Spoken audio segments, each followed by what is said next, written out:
84 लाख योनियां हैं और इनमें केवल एक योनि के द्वारा ही हम मुक्त हो सकते हो, मनुष्य योनि, और वो हमें प्राप्त हो गई है। मनुष्य योनि में भी जो अत्यंत दुर्लभ विषय है, भगवत वार्ता सुनना, भगवान नाम की महिमा सुनना, अपने जीवन में द्वंद्वों से ऊपर उठने की साधना की भावना जागृत होना, ये सब दुर्लभ बातें हैं, वो भी भगवत कृपा से प्राप्त है। अब अपने को सावधानी पूर्वक प्रमाद ना करते हुए इसी जन्म में भगवत प्राप्ति करनी है। भगवत प्राप्ति में बाधा है कामना, ये बहुत बड़ा शत्रु है, अध्यात्म मार्ग का बहुत बड़ा दुश्मन है।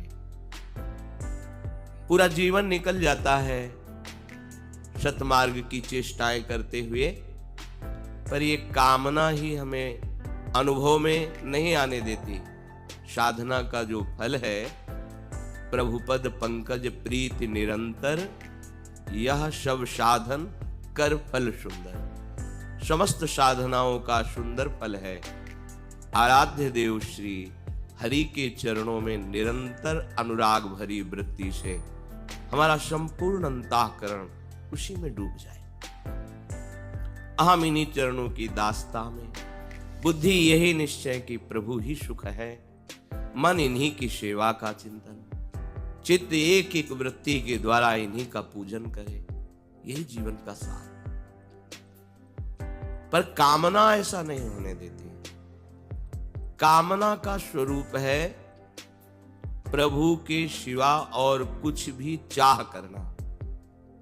बोले फिर जीवन कैसे चलेगा? ये जीवन तो कामना से ही चलता है, हमें ये चाहिए, ये चाहिए, ये चाहिए। तो आपको भरोसा नहीं है क्या? एक देशीय शरीर में ममता करने वाली मां अपने बेटे की चाहे जितना सयाना हो जाए वो चिंता करती है, कब उसे क्या चाहिए वो अपनी सामर्थ्य के अनुसार प्रयास करती है। तो क्या अखिल शक्तियों के स्वामी, सर्वज्ञ, सर्वत्र विद्यमान, सर्वशक्तिमान प्रभु, हम जिनके बच्चे हैं, जिनके अंश हैं, क्या हमको बताना पड़ेगा कि प्रभु मेरी आवश्यकता है? आवश्यकता वो खुद पूर्ण करेंगे। अनावश्यक मांगे हमें परेशान किए हुए, आवश्यक मांगे। जीवन जीने के लिए जो आवश्यक है वो प्रभु पहले से पहले भेजते रहेंगे, विश्वास कीजिए, वो दिए हैं। पर अनावश्यक मांगे जो अहंकार की पुष्टता के लिए, इंद्रियां जो भोग सुख के लिए लालायित है, अनावश्यक, ये मांगे हमें भगवत विमुख कर देती है। तो कहां फिर हम इस मांग को कैसे मिटाएं? चलो मांगो, पर केवल इन्हीं से मांगो। भगवान ने रास्ता दे दिया। आर्त, अर्थार्थी, जिज्ञासु, ज्ञानी, चार ही प्रकार से मेरे को भजने वाले हैं। भगवान ने उसमें कहा कि जो ज्ञानी है वो मुझे बहुत प्रिय है, बहुत प्रिय है। तो फिर ऐसा लगा कि ये जो तीन हैं, आर्त, अर्थार्थी, जिज्ञासु, ये आपको प्रिय नहीं है।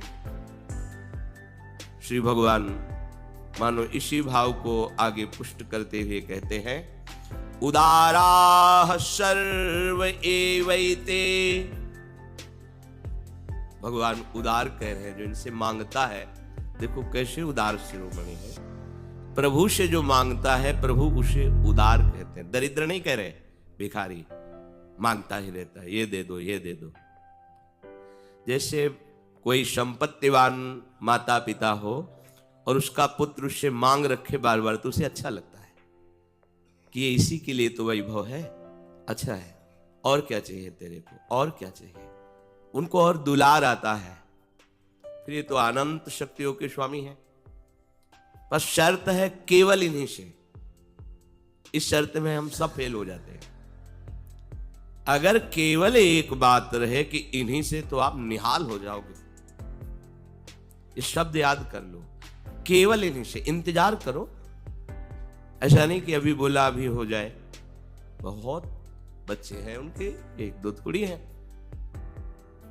और पुकार तो अभी आपकी पहुंच जाएगी, अभी पास हो जाएगा, पर वो पुकार नहीं, अभी आर्त नहीं है, दैन्यता नहीं है, प्रियता नहीं है, इसलिए हमारी पुकार वहां तक पहुंच नहीं पा रही है।